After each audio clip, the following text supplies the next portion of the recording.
여러분, 인간의 눈으로 보기엔 저주로 보이는데 주님 안에선 축복이 될 수 있는 길도 있을까요? 축복인 줄 알고 내가 이 길을 선택했어요.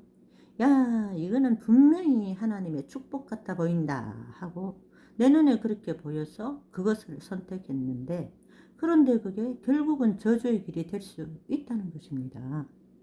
참 이상하죠?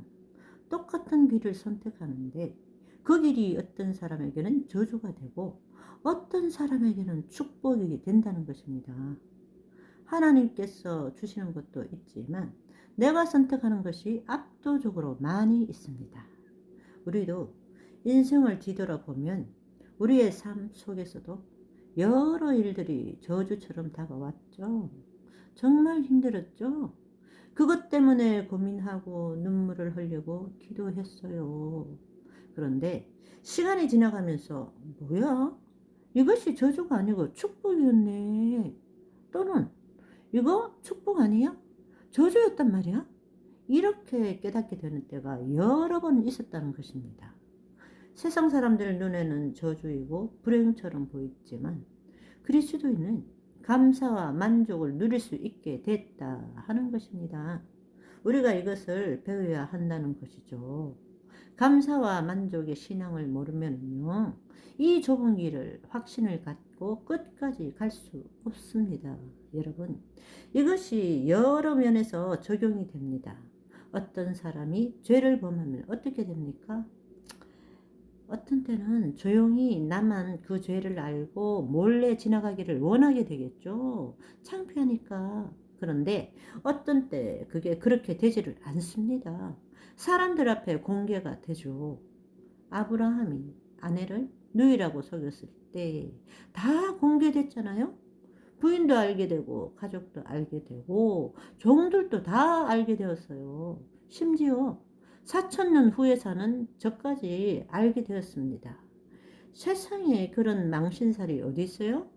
큰 저주처럼 느꼈을 것입니다. 그런데 그 저주가, 그 창피함이, 그 굴욕이 아브라함의 생애 속에 놀라운 신앙으로 또 이어져 갔다는 것입니다. 그래서 내 죄가 뼈아픈 결과를 갖게 되고 내 잘못이 사람들 앞에 공개가 되고 그럴 때 참 창피하고 자존심도 상하고 이 죄 때문에 내가 저주를 받았구나 그렇게 생각할 수 있습니다. 그런데 그 저주가 축복으로 전환이 되는 것입니다. 왜요? 내 죄 때문에 내가 고민하게 되고 기도하게 되고 말씀을 보게 되고 그럴 때 성령께서 내게 임하시는 것입니다. 성령님이 오셔서 이것이 너의 모습이야. 이것이 내가 그렇게 너에게 알려주고 싶었던 너의 모습이다. 이것이 너의 성품이야. 그럴 때 우리가 주님께 매달리게 되는 것입니다. 그때 우리가 가난한 심령을 갖게 되는 것입니다. 그럴 때 우리가 심령이 가난한 자는 복이 있나니 천국이 저희 것이미요 라는 마태복음 5장 3절의 말씀을 이해하게 되는 것입니다. 여러분, 마음이 가난해야 주님을 만나게 되고요. 내가 죄를 범하고 그 죄에 대해서 고민이 되고 고통이 있으니까 마음이 가난해지는 것입니다. 그래서 내게 오는 고통과 고민이 저주처럼 보이지만 그것을 통해서 잘 깨닫고 돌아오게 되는 큰 축복의 실마리가 될 수 있다는 것입니다. 이것이 성령의 역사에 의해서 전환이 될 때 말이죠. 병에 걸리니까 마음이 가난해지는 것입니다. 이 땅에서 외롭고 힘들고 어려우니까 주님을 사모하게 되고 그리스도의 재림을 기다리게 되는 것입니다. 그래서 이 땅에서 나그네로 살아가는 거예요.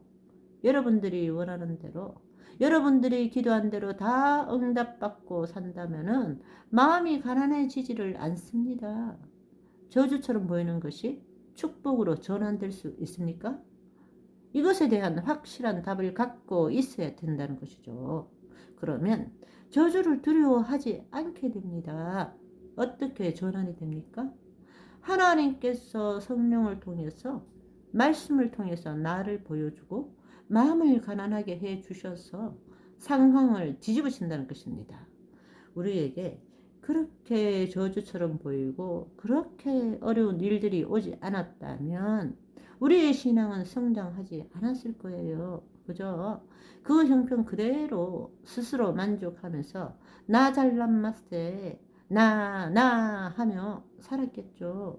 그런데 성령께서 우리의 마음을 짓누르시고 힘들게 하시고 우리 마음을 가난하게 해 주시고 성령께서 나를 보여주시고 내가 얼마나 못났는지, 내가 얼마나 유치한지, 내가 얼마나 이기적이고 교만한지 정확하게 보여주시면서 넌 이런 사람이야. 그럴 때 우리가 주님 앞에 굴복하게 되는 것입니다.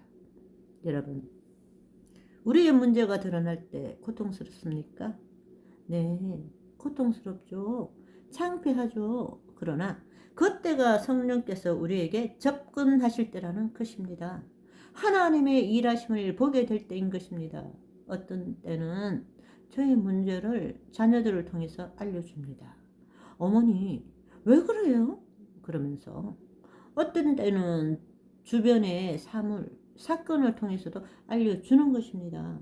드러나는 것이 중요한 것입니다. 내가 잘못한 것이 중요한 것이 아니고 드러날 때 그때가 중요하다. 내가 그때 어떤 태도로 어떤 마음으로 그것을 받아들이는가라는 것이죠. 성령께서 마음에 양심에 호소하실 때 굴복하셔야 됩니다. 마음을 바짝 낮추시고 납작 엎드리게 하시는 것입니다. 주님, 제가 이런 사람이었군요. 저를 도와주시옵소서. 저는 정말 주님을 닮고 싶습니다. 이번 기회에. 이렇게 될 때 그 저주가 내가 갖고 있는 그 못난 점들이 오히려 축복으로 전환이 된다는 것입니다. 이것이 성품 변화입니다. 신앙의 성장은 이렇게 읽어지는 것이에요. 이 세상에 단 하나의 죄도 범하지 않고 단 하나의 잘못도 범하지 않고 계속해서 성장하는 거, 그런 거는 없습니다. 여러분, 우리는 저주처럼 보이는 일들을 통해서 성장하게 됩니다. 그리고 그것을 통해서 주님께 더 가까이 가게 되고 확인하게 됩니다. 이것이 인생을 감사와 만족으로 사는 비결이라는 것입니다. 분명히 슬펐어요. 분명히 고통스럽고, 그러나 성령의 역사를 통해서 이것이 감사가 되고 이것이 오히려 만족이 되고 내가 더 성장하게 되는 자양분이 된다는 사실을 깨닫게 된다는 것이죠. 이 신앙의 구조를 잘 이해하셨어? 좁은 길이 가는 것이 무엇인지 이해하는 저와 여러분의 오늘이 되시기를 바랍니다.